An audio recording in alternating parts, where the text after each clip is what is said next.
მოგესალმებით, უყურებთ ახალმოებებს პირველზე მე ქეთი მამრიკიშვილი ვარ. მასშტაბური კორუფციული სკანდალი უკრაინაში გრძელდება. უკრაინული მედია წერს, რომ ანტიკორუფციულმა სამსახურმა ანდრეი ერმაკის შემდეგ მიზანში ამჯერად დავით არახამი ამოიღო. საქმე რადას დეპუტატების მოსყიდვის საქმეს ეხება, ცნობილია ზელენსკის პარტიის საპარლამენტო ფრაქციის ლიდერის თანაშემწე ამ საქმესთან დაკავშირებით დეკემბერში უკვე გაჩხრიკეს, ივლისში კი მისი ბიოლოგიური ნიმუშიც აიღეს. ნაციონალური მოძრაობაში ამბობენ, რომ იქამდე სანამ არახამიას ბრალი არ დაუდასტურდება, კომენტარს ვერ გააკეთებენ. მართვალ გუნდში გამოძების შედეგებს ელოდებიან, თუმცა ხას უსვამენ, რომ ანტიკორუფციული სამსახურების გამოძიებას მყარი საფუძვლის გარეშე არ იწყებენ. როგორც ქართულ ოცნებაში აღნიშნავენ, მნიშვნელოვანია საზოგადოებამ იცოდეს თუ რა ღირებულებებისა და მორალის პოლიტიკოსები აკრიტიკებენ საქართველოს და ომში ჩართვის მოწოდებებს აკეთებდნენ. ანტიკორუფციული ბიურომზა და კორუმპირებული ჩინოვნიკების პოლიტიკური წმენდის ახალი სეზონის დასაწყება. ახლა საქმე დავით არახამიას ეხება. სიტუაცია დაახლოებით ისევე ვითარდება, როგორც ერმაკის შემთხვევაში, როდესაც ბრალდების წარდგენას 6 თვე ველოდით და დეტექტივები ამისთვის ემზადებოდნენ. მათ ჩაატარეს საგამოძიებო მოქმედებები კაჩხრიკეს ერმაკის სახლი და ბინა გრუშევსკის ქუჩაზე, სადაც ეძებდნენ ერმაკის ან მისი გარემოცვის კუთვნილ ბიოლოგიურ ნიმუშებს. ახლა დავით არახამია ანალოგიურ სიტუაციაშია. კანონის თანახმად მხოლოდ გენერალურ პროკურორს შეუძლია მოქმედი პარლამენტარებისთვის ეჭვმიტანილად ცნობის შესახებ შეტყობინების გაგზავნა. უკრაინის მოქმედი გენერალური პროკურორი რუსლან კრავჩენკო კი სრულად მათ კონტროლს ქვეშაა და ზელენსკის წინააღმდეგ არწავა. რა მოხდება ხა წინასწარ ესე უბრალოდ ინფორმაციის საფუძველზე თუ რაღაც გავრცელებული ინფორმაციის საფუძველზე მე განცხადებას ვერ გავაკეთებ. კონკრეტულ სახელდაგვარებს რო ასახელებ, ჯერ უნდა გაირიყვეს ეს საბოლოო ჯამში ეს ადამიანებს უკავშირდება თუ არ უკავშირდება. სამწუხარო იქნება თუ დადასტურდება კიდევ ერთი ფაქტი, რომელიც დაკავშირებულია კორუფციულ საქმიანობასთან იმ პერიოდში, რა პერიოდშიც მიმდინარეობს ამ ქვეყანაში საომარი მოქმედებები და უდანაშაულო ადამიანები იხოცებიან. და რა თქმა უნდა დაველოდოთ უნდა ჩვენ რეალურად ფაქტებს, რაც დაიდება, თუმცა ერთი რამაა, რომ რაც გამოვლინდა აქამდე, ჩვენ არავინ არ გვინახავს უკრაინული მხარეს მაღალ ჩინოსნები არც დასჭილი, უბრალოდ ერთ-ერთი რაც შეიძლება ამას მოყვეს, რაც ვნახეთ, არის მხოლოდ მათი თანამდებობიდან გადაყენება. დღე არ გავიდოდა, რომ უკრაინელი მაღალ ჩინოსნებისგან რაღაცა ესეთი კრიტიკული განცხადებები არ ყოფილიყო საქართველოს მიმართ, რაც იმასაც ვაღიარებთ, რომ დღევანდელ დღეს რა თქმა უნდა შეერბილებულია ტონიც და შემცირებულია ესეთი განცხადებებიც. თუმცა თავისთავად მიუღებელია ნებისმიერი განცხადება, ნებისმიერი ნაბიჯი, რომელიც შეიძლება იყოს განხილული სხვა ქვეყნის შიდა პოლიტიკაში ჩასარევად. მე პირადად დარწმუნებული ვარ, რომ არახამია ერმაკის ბედს გაიზიარებს, ასე ემართებათ პოლიტიკოსებს, რომლებიც ქვეყანა რომელიც ომშია, ხალხი რომელიც ომშია, მათი ფულით ცდილობენ ხელი მოითმონ, კითხვები რომელიც მის მიმართ არსებობს, შემთხვევით არ ჩდება. ამიტომ დაველოდოთ გამოძიებას, აკრიტიკებს საქართველოს ხელისუფლებას და მეორის მხრივ თავად ჩდება კითხვები შენი საქმიანობის მიმართ, ეს კიდევ ერთხელ ნათლად ადასტურებს იმ სიბინძურეს და იმ ასე ვთქვათ, არაჯანსაღ მდგომარეობას, რა მდგომარეობაშიც ეს ადამიანი და მისი თანამოაზრეები არიან. ამიტომ საზოგადოებისთვის ეს ძალიან კარგი საშუალებაა იმისთვის, რომ კარგად გაანალიზონ თუ რა ტიპის ძალები მოქმედებდნენ საქართველოს წინააღმდეგ. მიზანმიმართული თავდასხმა და კოორდინირებული შეტევა საქართველოზე ჯო ვილსონის მორიგ განცხადებას მმართველი გუნდი პასუხობს. ამერიკელი კონგრესმენი ქართულ ოცნებას საჯარო სივრცეში სიძულვილის წინააღმდეგ ბრძოლის გამო სიტყვის თავისუფლების შეზღუდვაში ადანაშაულებს და აცხადებს, რომ საქართველოს ხელისუფლების წინააღმდეგ ახალ კანონპროექტს წარადგენს. ქართული ოცნებისთვის ვილსონის ბრალდებები არასერიოზულია, რადგან მათივე შეფასებით უკვე წლებია კონგრესმენი საქართველოს წინააღმდეგ მხოლოდ საკუთარი მატერიალური ინტერესებისთვის მოქმედებს, რაც ფარეს დოკუმენტებითა და ლობისტურ კომპანიებთან ვილსონის კავშირებით დასტურდება. მმართველი გუნდის წარმომადგენლები ამბობენ, რომ ოფიციალური თბილისისთვის მნიშვნელოვანი არა ვილსონის განცხადებები, არამედ ვაშინგტონთან სტრატეგიული პარტნიორობის სუფთა ფურცლიდან და კონკრეტული გზამკვლევით აღდგენა.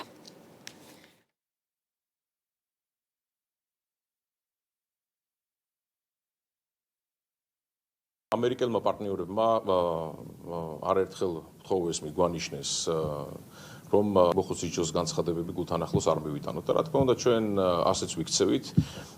ჩვენი მიზანია რომ ამერიკის შეერთებულ შტატებსა და საქართველოს შორის ურთიერთობები გაჯანსაღდეს, ურთიერთობები გადაირთვირთოს, ვინაიდან ჩვენი მიზანია რომ სტრატეგიული პარტნიორობა, რომელიც მანამდე რაც არსებობდა აბსოლუტურად არაფრის მომტანი და სულეთ ფარატინა ფურცელზე იყო, რეალური შესაძლებლობები გაჩნდეს, რეალური სტრატეგიული პარტნიორობა ჩამოყალიბდეს ორ სახელმწიფოს შორის. უილსონი არაერთხელ ამხილეს ლობისტურ საქმიანობაში ის და მისი განცხადებები პირდაპირ არის ნაკარნახევი კონკრეტული ინტერესებით და იმ ასე ვთქვათ ლობისტური საქმიანობის ფარგლებში, რომელზეც მას არაერთხელ დასდეს ბრალი, მათ შორის 2024 წელს, როდესაც გამოგვეხდა კონკრეტული ფარას დოკუმენტი, სადაც ჯო უილსონი ფიგურირებდა კონკრეტულ ჰონორარებთან დაკავშირებით. მე ნამდვილად შორს ვარ იმ აზრისგან, რომ ის რაიმე კანონპროექტს ამზადებს, ეს კანონპროექტი გამზადდება იმ არასამთავრობო ორგანიზაციების მიერ, რომელსაც წარმოადგენენ სკანდალაკები და ძმანი თუ დანი მისნი და გაიგზავნება მასთან და ის როგორც აქამდე უბრალოდ წაიკითხავს. ასე რომ ეს ადამიანი როგორც და როცა ჭირდებათ ხოლმე, მაშინ გამოაგორებენ და მართლა მეწოდება ჩვენი ეს აგენტურა, ეს ოპოზიცია, რომ ერთადერთი მოსაჭიდებელი მათთვის არის ჯო უილსონი. ნაურუს რესპუბლიკამ საქართველოს ოკუპირებული ტერიტორიების აღიარება უკან წაიღო. საქართველოს საგარეო საქმეთა სამინისტროს ინფორმაციით, ნაურუს კაბინეტმა ეგრეთ წოდებული სამხრეთ ოსეთის რესპუბლიკასთან და ეგრეთ წოდებული აფხაზეთის რესპუბლიკასთან დიპლომატიური ურთიერთობები გააუქმა. მიღებულ გადაწყვეტილებას ოფიციალურ თბილისი მიესალმება. საგარეო საქმეთა სამინისტროს განცხადებით, აღნიშნული გადაწყვეტილებით კიდევ ერთხელ დასტურდება, რომ საერთაშორისო სამართლის ნორმების პატივისცემა და დაცვა წარმოადგენს ჯანსაღი საერთაშორისო ურთიერთობების საფუძველს. საქართველოს გამოთქვამს მზადყოფნას დაამყაროს ნაურუს რესპუბლიკასთან დიპლომატიური ურთიერთობები და ხელი შეუწყოს საერთო ინტერესების საფუძველზე ორმხრივი თანამშრომლობის გააქტიურებას.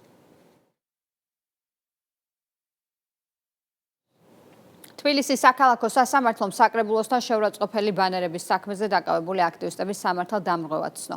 თორნიკე თოშხუას, მარია მეყანწიშვილს, მარინე ნანავასა და სანდრო სეხნიაშვილს 3-დან 6,000 ლარამდე ჯარიმები დაიკისრეთ. რაც შეეხება სხვა დაკავებულებს, ნატო ბოლქვაძეს 5 დღიანი, შაკო ბაღდაშვილსა და ლაშა დგებუაძეს 10 დღიანი ადმინისტრაციული პატიმრობა შეეფარდათ. შინაგან საქმეთა სამინისტროს ცნობით აქციის მონაწილეები საზოგადოებრივ წესრიგს არღვევდნენ და წინააღმდეგობას უწევდნენ სამართალდამცველებს.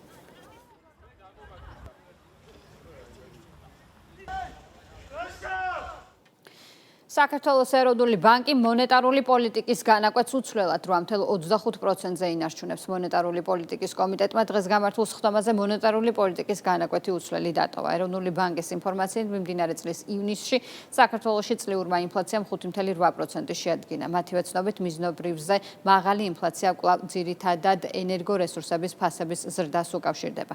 სების ინფორმაციით, მიმდინარე წლის პირველ ნახევარში საშუალო ინფლაცია 5,2% იქნება. წლის მეორე ნახევრიდან ინფლაცია შემცირებას დაიწყებს და საშუალოვადიან პერიოდში მიზნობრივ 3%-იან მაჩვენებელს ეტაპობრივად დაუბრუნდება.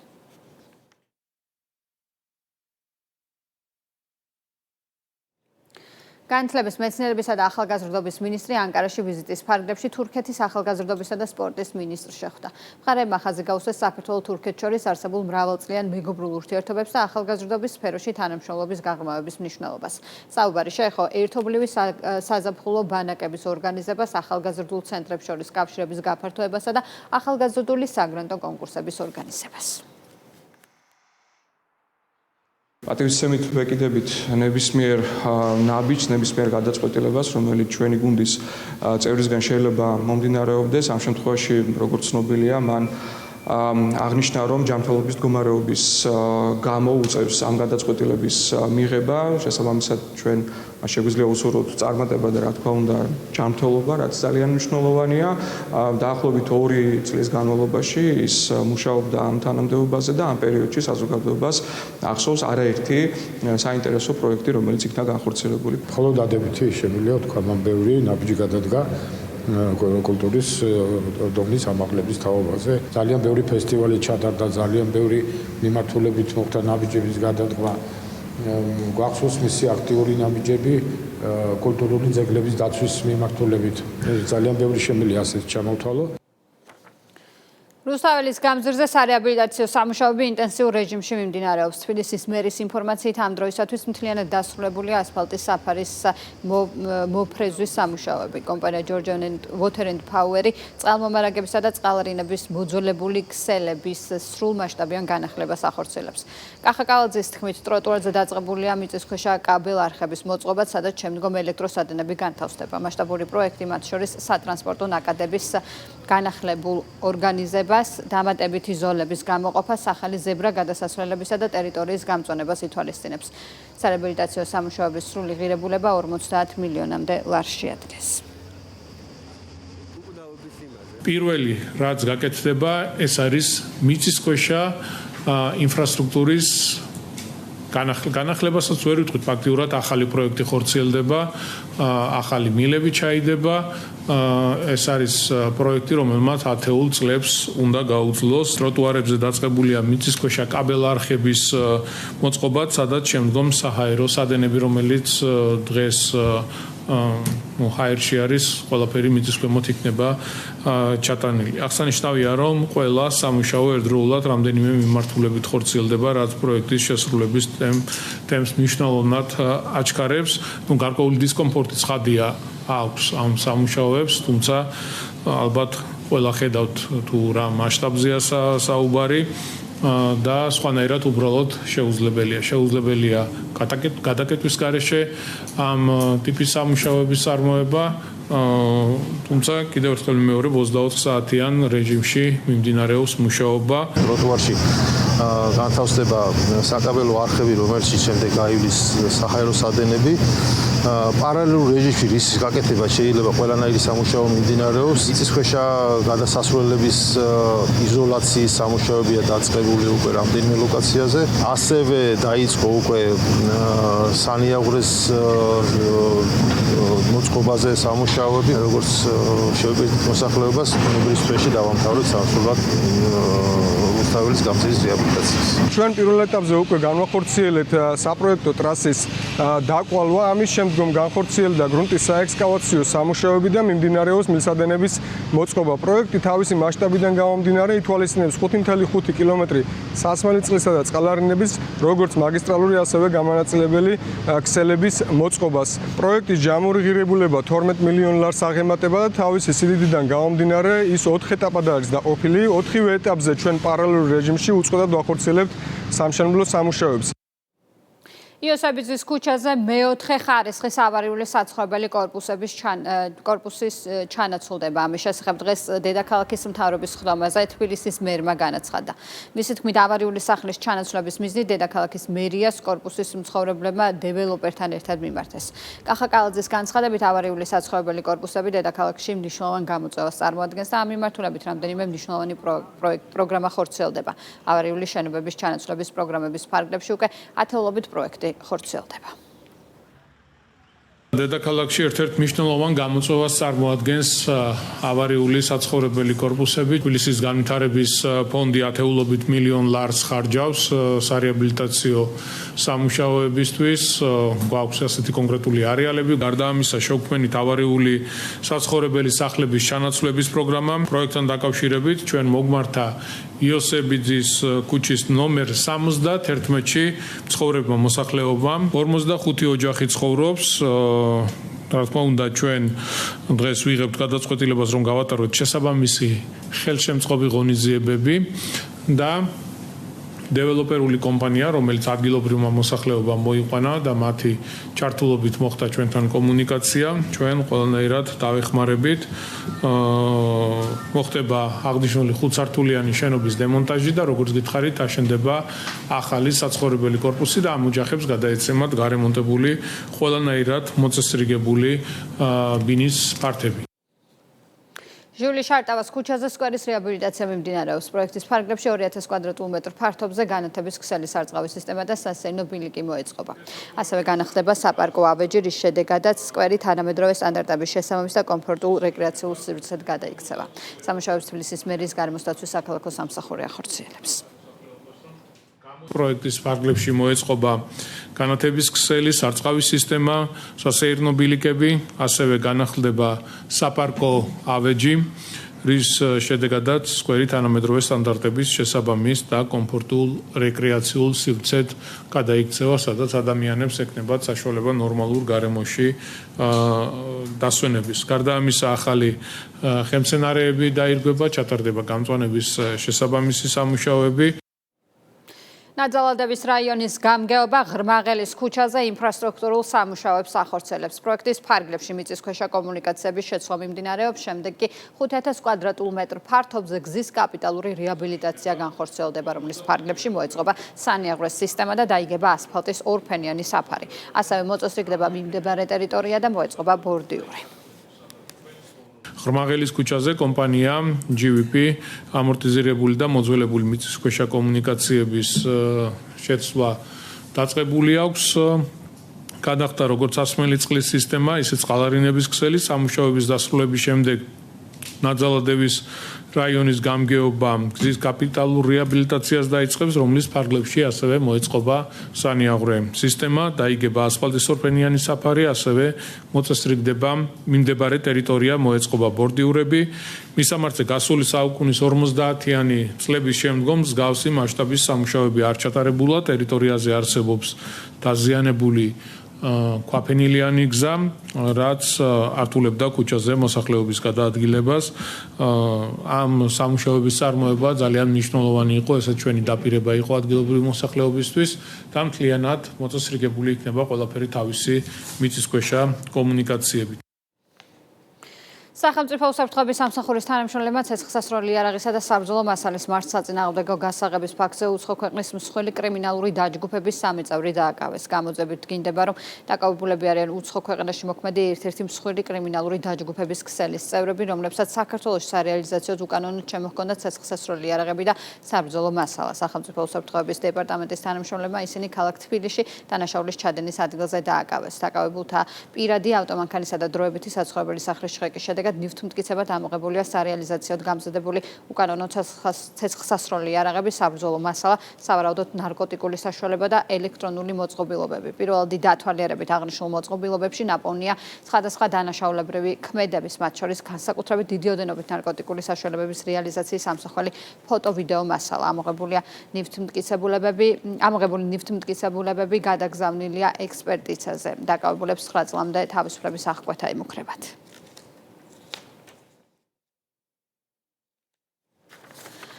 რუსთავში ძველი რუსთავის რესტავრაცია რეაბილიტაციის უპრეცედენტო მასშტაბის პროექტი ხორციელდება. საქართველოს ინფრასტრუქტურის სამინისტროს მუნიციპალური განვითარების ფონდი რუსთავის ისტორიულ უბნებში 100-მდე საცხოვრებელი კორპუსის გამაგრება რესტავრაციას არქიტექტურული სტილის სრული შენარჩუნებით ახორციელებს. ამ ეტაპზე სამუშაოები ასლაკინაშვილის და ბათუმის ქუჩების 6 საცხოვრებელ კორპუსში მიმდინარეობს.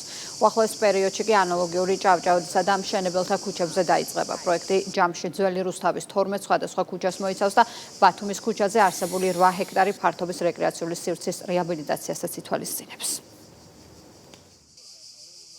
დღეს რუსთავში მუნიციპალური განვითარების ფონდი უნიშნელოვანეს პროექტებს ახორციელებს. ერთ-ერთი განსაკუთრებით აუცილებელი იყო ნამდვილად ძველ რუსთავში შენობების გამაგრება, რეაბილიტაცია, აღდგენის პროცესის დაწყება. 6 კორპუსზე უკვე აქტიურად მიდის სამუშაოები.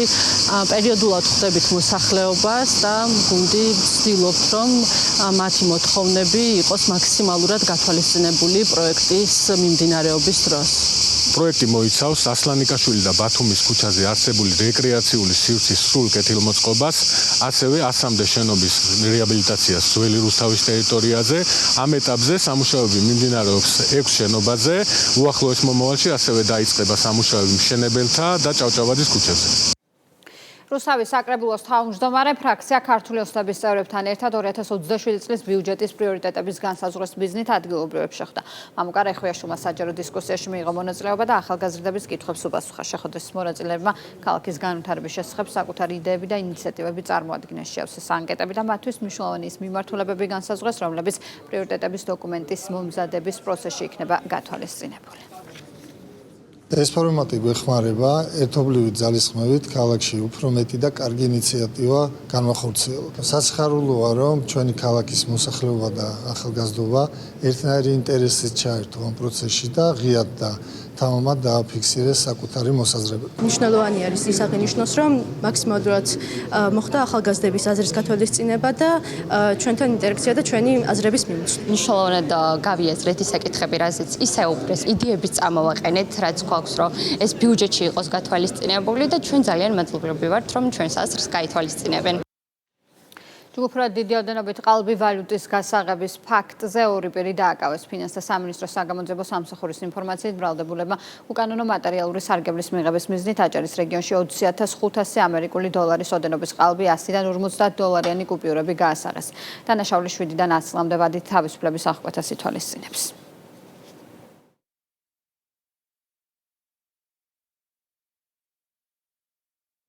სურსათის ეროვნული სააგენტოს ორგანიზებით ბათუმში მცენარეთა დაცვის საკითხებზე კონფერენცია გაიმართა. ღონისძიებაზე კლიმატის ცვლილებასთან დაკავშირებით არსებული გამოწვევები, აზიური ფაროსანაც წინააღმდეგ მიმდინარე ღონისძიებები და პესტიციდების უსაფრთხო და ეფექტიანი გამოყენების საკითხები განიხილეს. ისაუბრეს მცენარეთა დაცვის თანამედროვე მიდგომებზეც. ყურადღება გამახვილდა სახელმწიფო მეცნიერებისა და აგრარული სექტორის კოორდინირებული მუშაობის მნიშვნელობაზე.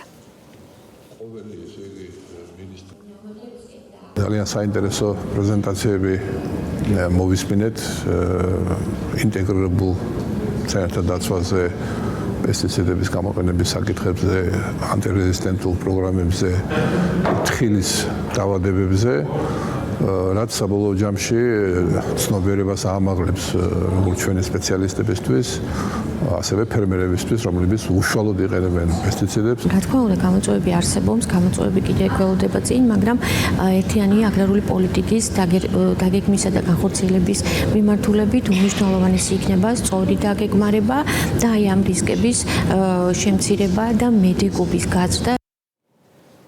გარემოსდაცვისა და სოფლის მეურნეობის მინისტრის მოადგილე საქართველოს მყარი ნარჩენების მართვის კომპანიის დირექტორთან და ფოთის მუნიციპალიტეტის მერის მოადგილესთან ერთად ქალაქ ფოთში ნარჩენების გადამტვირთავი თანამედროვე სადგურის მშენებლობის პროცესს გაეცნო. საერთაშორისო სტანდარტების შესაბამისი ნარჩენების გადამტვირთავი სადგურის მშენებლობა მიმდინარე წლის ოქტომბერში დასრულდება. პროექტის განხორციელება მუნიციპალური ნარჩენების მართვის სისტემის გაუმჯობესებასა და გარემოზე უარყოფითი ზემოქმედების შემცირებას შეუწყობს ხელს. გავეცანეთ ქალაქ ფოთში ნარჩენების გადამტვირთავის სადგურის მშენებლობის პროცესს. ეს ობიექტი წარმოადგენს ზუგდიდში მშენებარე ნარჩენების განთავსების ობიექტის ინფრასტრუქტურის შემადგენელ ნაწილს. მოემსახურება ფოთის მუნიციპალიტეტს და მისი დამთავრება განსაზღვრული არის ოქტომბრის თვეში და საბოლოოდ ეს პრობლემის გადაწყვეტა მოაგვარებს არა მარტო მუნიციპალიტეტის პრობლემას, ეკოლოგიურ პრობლემას, არამედ მთელი რეგიონის. ქალაქ ფოთისთვის და ზოგადად გარემოსთვის ძალიან მნიშვნელოვანია, რომ ჩვენს ქალაქში შენდება თანამედროვე სტანდარტების არასახიფათო ნარჩენების გადამტვირთავი სადგური, რომლის მშენებლობა უნდა დასრულდეს 2026 წლის ოქტომბერში, ხოლო შემდგომ ნარჩენების გადატანა მოხდება ქალაქ ზუგდიდში მდებარე არასახიფათო ნარჩენების განთავსების ობიექტზე. გონიოს ჰანგები ასაქვია მასშტაბურ საერთაშორისო ფესტივალს, რომელსაც საფუძველი გონიო აფსაროსის ისტორიულ მუზეუმ ნაკრძალში გამართული გალა კონცერტით ჩაეყარა. ფესტივალის მიზანს საქართველოს ერთ-ერთი უმნიშვნელოვანესი კულტურული მემკვიდრეობის ძეგლის გონიოს ციხის ისტორიის გაცოცხლება და მისი პოპულარიზაცია წარმოადგენს. საღამოზე ცნობილი ქართველი კომპოზიტორების გამორჩეული ნაწარმოებები შესრულდა. პროექტი აჭარის კულტურის სამინისტროს ინიციატივისა და ბათუმის სახელმწიფო მუსიკალური ცენტრისა და აჭარის კულტურული მემკვიდრეობის დაცვის სააგენტოს ორგანიზებით განხორციელდა. მადლობა უნდა გადავუხადოთ პირველ რიგში აჭარის ავტონომიური რესპუბლიკის კულტურის მინისტრ ქალბატონ ელისო ბოლქვაძეს, მთელს მთავრობას, აჭარის ავტონომიური რესპუბლიკისა, მის მეთაურს ბატონ ზურაბ პატარაძეს ამ შესანიშნავი იდეისთვის, კულტურული მემკვიდრეობის ძეგლის ტერიტორიაზე ასეთი საერთაშორისო ფესტივალის დაფუძნება ძალიან დიდი სიამაყეა ჩვენთვის, მთელი ქვეყნისთვის, საქართველოსთვის და მე დარწმუნებული ვარ, რომ მომდევნო წლებში ეს ფესტივალი გახდება კიდევ უფრო მასშტაბური. ამ სივრცეში გაკეთებული ფესტივალი და აჟღერებული ქართული მუსიკა ეს იქნება საოცრად საინტერესო მსმენელისთვის. ამ კონცერტით ძალიან დიდ ფესტივალს ჩაეყრება საფუძველი, რომელიც შემდეგ წელს უკვე 4-5 კონცერტის სახით გამოიხატება გალა კონცერტით და მე ვფიქრობ, რომ ეს იქნება ასე ვთქვათ დასაწყისი ახალი კულტურული დიალოგის. საუიწყარი საღამო შედგა ფესტივალი, რომელიც საოცრად მოუხდა და მომავალშიც მოუხდება ჩვენს ქალაქს, ჩვენს რეგიონს რაც შეეხება რეპერტუარს, მქონდა პატივი ბატონი ვაჟა აზარაშვილის უკდავი სიმღერა საქართველოს გამარჯვება შენ შემესრულებინა ჩვენ საამაყო ორკესტრთან ერთად, ჩვენ საამაყო კაპელასთან ერთად. მადლობა მაყურებელს. ვფიქრობ ეს ტრადიცია წლებს გაუძლებს და გონია ყოველთვის იქნება ადგილი ქართული კულტურის